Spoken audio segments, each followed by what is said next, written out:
Before we even begin, you need to understand one thing. It is still January. We are barely weeks into the year, and the global system is already shaking in ways that usually take years to unfold. Davos wasn't supposed to be like this. It was meant to be predictable, controlled, carefully managed optics. Instead, it turned into something chaotic, uncomfortable, and deeply revealing. What happened there wasn't just embarrassing, it was destabilizing. The moment the US president stepped on stage, something felt off. The speech was rambling, disjointed. At times, it didn't even sound grounded in reality. Greenland was confused with Iceland. World War II was dragged into the conversation again. At one point, market collapses were blamed on countries that had nothing to do with them. And yet, according to him, everything in the United States is apparently perfect. Prices are down. The economy is booming. Americans have never had it better. That statement alone should make you pause. Because while those words were being spoken, financial markets were already flashing red. Investors weren't buying the optimism. They were selling risk, fast. What made this moment even stranger was how quickly the tone shifted. Just days earlier, the rhetoric was aggressive. Threats were being floated openly. Military language wasn't ruled out. Tariffs were queued up. Pressure was building. Then suddenly, at Davos, the posture changed. No troops, no immediate tariffs, no hard escalation. Instead, there was compromise, a framework, a pause, a tactical retreat. The question is why? This wasn't diplomacy winning. This wasn't strategy evolving. This was pressure forcing a reversal. And that pressure didn't come from voters, allies, or public opinion. It came from the bond market. Within the first hour of trading, U.S. equities started to slide. The Nasdaq dropped sharply. Tech stocks, the backbone of American wealth and consumption, began to unwind. Trillions in market value were suddenly at risk. At the same time, Treasury yields spiked. The 10-year surged past levels that Washington absolutely cannot tolerate for long. Because yields don't just represent borrowing costs, they represent confidence. And confidence was evaporating. This is where the structure of the U.S. economy becomes dangerously exposed. In most countries, the real economy drives markets. In the United States, it works in reverse. Asset prices drive spending. Spending drives growth. Growth keeps the system alive. When stocks fall, consumption follows. When yields rise, borrowing freezes. When borrowing freezes, investment collapses. And the entire model starts to crack. This is why the bond market matters more than any speech ever could. The administration has massive plans. Semiconductor plants, data centers, defense expansion, infrastructure. All of it depends on cheap financing and constant capital inflows. Higher yields don't just make those plans expensive, they make them impossible. And that's when the realization hit. You cannot threaten the world and expect it to finance you at the same time. That contradiction is what Davos exposed. As markets unraveled, the hyper-financialized nature of the US economy revealed its limits. The real economy was already weak. Strip out artificial investment flows and private demand was barely holding together. One sector was carrying everything: data centers. AI infrastructure had become the last pillar supporting construction, employment, and capital spending.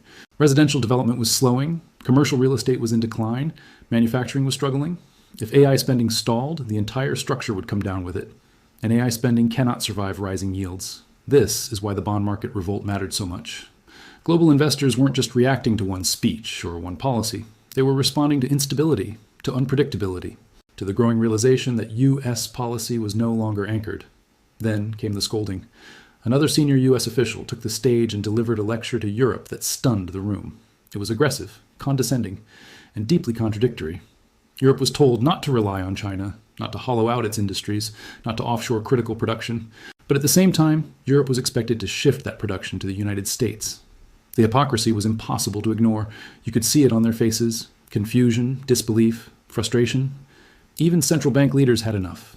Senior European officials walked away mid-event. That doesn't happen at Davos unless something is broken, and something had. For decades, the system functioned because everyone believed in it. Not because it was fair, but because it was stable.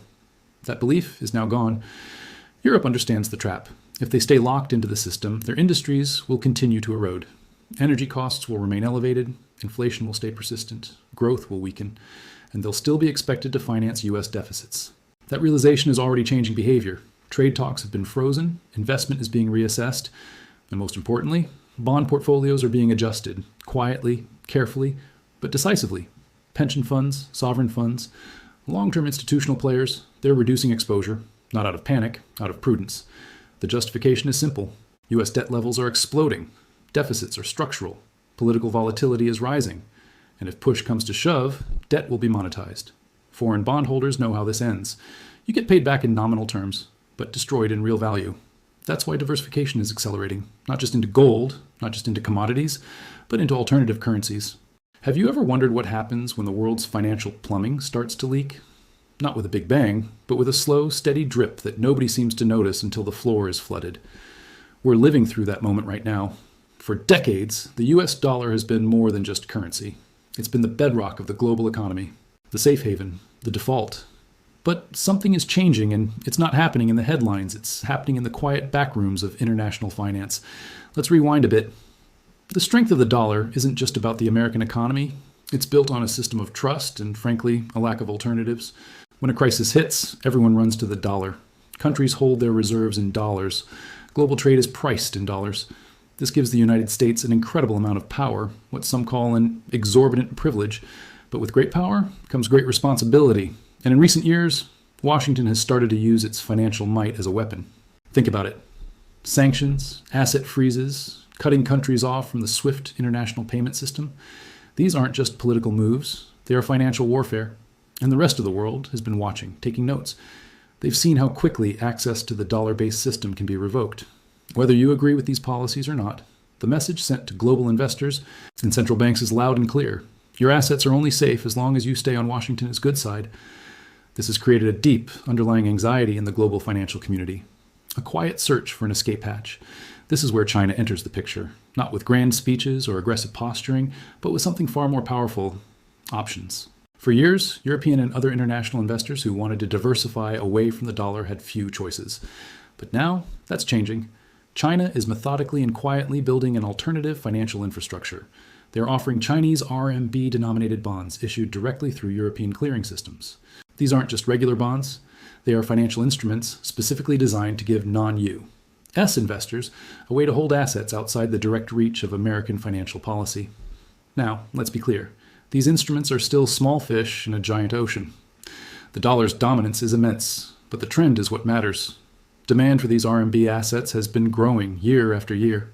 Why? It's not because investors suddenly developed a deep trust in Beijing's government overnight. It's simpler and more pragmatic than that.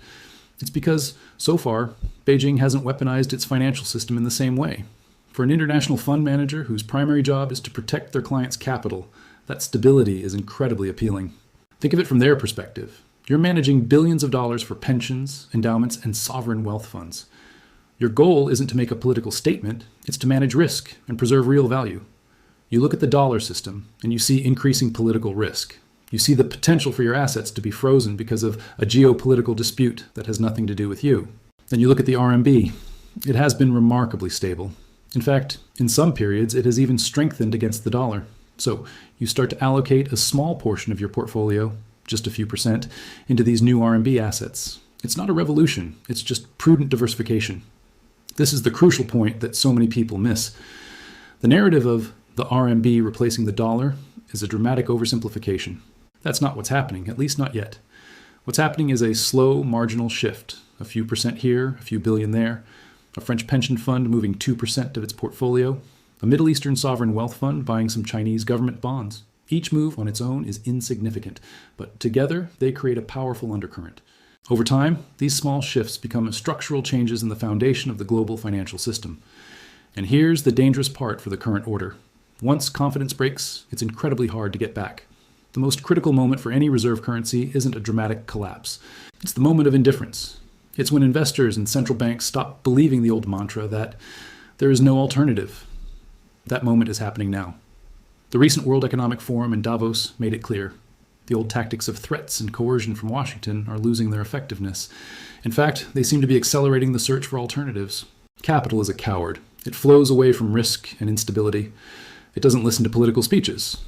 What we are witnessing is a global reorganization. It's not driven by ideology. This isn't a new Cold War between capitalism and communism. It's driven by something much more fundamental: risk management. Nations and large investors are simply acting in their own self-interest, trying to build a more resilient and diversified financial future. And that is what should truly worry policymakers in Washington.